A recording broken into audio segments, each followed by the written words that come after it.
Assalamualaikum warahmatullahi wabarakatuh. Perkenalkan, nama saya Rizky Aditya dari Fakultas Ekonomi Bisnis Program Manajemen.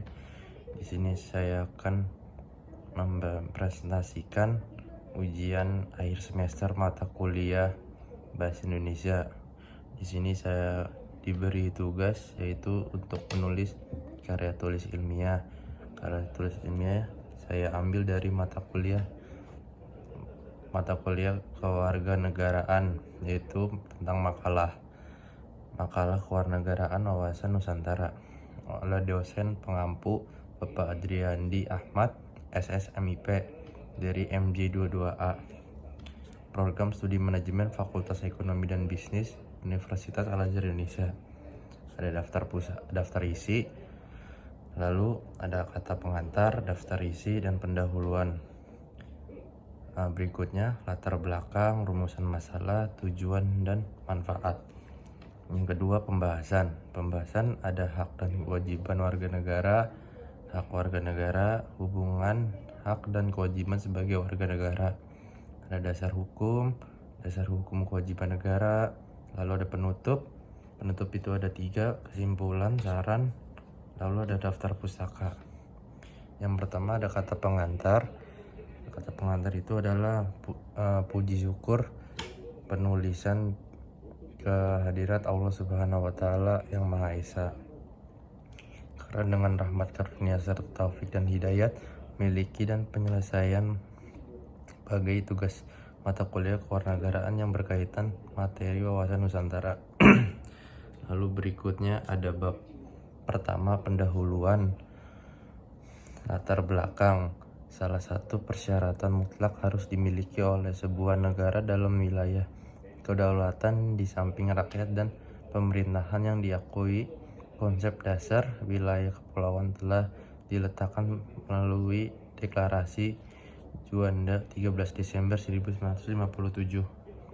Lalu wawasan ialah cara pandang bangsa Indonesia berdasarkan Pancasila dari Undang-Undang Dasar 1945 tentang diri dan lingkungannya. Lalu di sini ada rumusan masalah. Rumusan masalah yang pertama, apakah yang dimaksud dengan wawasan Nusantara? Kedua, bagaimana fungsi dan tujuan wawasan Nusantara? Ketiga, apa asas wawasan Nusantara? Keempat, bagaimana implementasi wawasan Nusantara? Kelima, bagaimana pentingnya pemahaman wawasan Nusantara bagi generasi muda. Lalu berikutnya ada tujuan.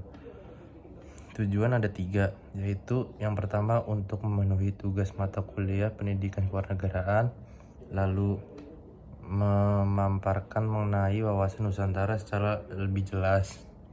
Yang terakhir, menambah wawasan mengenai wawasan Nusantara bangsa Indonesia. Berikutnya bab 2, pembahasan wawasan Nusantara secara ideologi. Kata wawasan berasal dari kata wawas, yaitu dari bahasa Jawa yang berarti pandangan.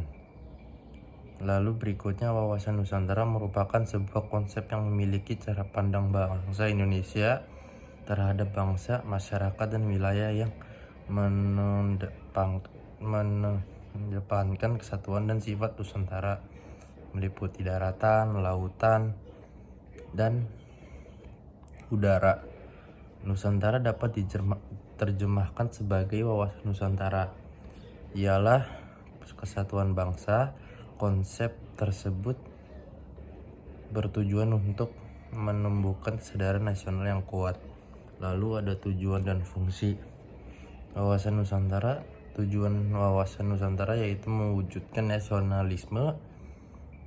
nasionalisme tinggi di segala aspek kehidupan rakyat yang lebih mengutamakan kepentingan nasional dibanding kepentingan individu. Lalu ada tujuan wawasan Nusantara keluar adalah menjamin kepentingan nasional dalam era globalisasi yang kian mendunia maupun kehidupan dalam negeri. Kemudian turut serta melaksanakan ketertiban dunia berdasarkan kemerdekaan. Yang berikutnya ada wawasan pertahanan dan keamanan nasional, mengarah pada pandangan geopolitik negara Indonesia. Pandangan tersebut mencakup tanah air serta segenap wilayah negara kesatuan Republik Indonesia. Berikutnya wawasan kewilayahan Indonesia.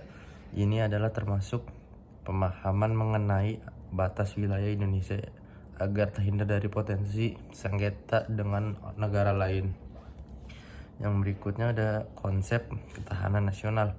Konsep ketahanan nasional sosial memegang peran penting dalam perencanaan pembangunan kewilayahan serta pertahanan keamanan nasional. Lalu ada asas wawasan Nusantara, kaidah atau undang dasar wajib dipatuhi.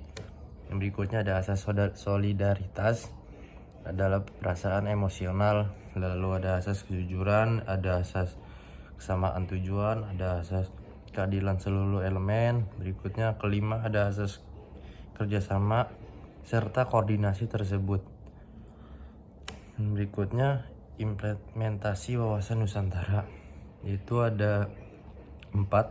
Yang pertama, implementasi di bidang pertahanan. Kedua, implementasi di bidang politik. Ketiga, implementasi di bidang ekonomi. Keempat, implementasi di bidang sosial. Lalu pentingnya pemahaman wawasan Nusantara bagi generasi muda harus memahami wawasan kebangsaan. Lalu berikutnya ada bab penutup. Ada kesimpulan, wawasan Nusantara sebagai pandangan bangsa Indonesia yang bangun atas pandangan geopolitik bangsa terhadap lingkungan tempat tinggalnya secara keseluruhan. Lalu ada saran untuk para pembaca. Semoga dengan ini kita bisa bersama mewujudkan tujuan bangsa dan cita-cita. Nah, yang terakhir ada daftar pusaka. Saya ambil dari Karpatias Argo 2023, wawasan Nusantara diakses dengan wawasan Nusantara.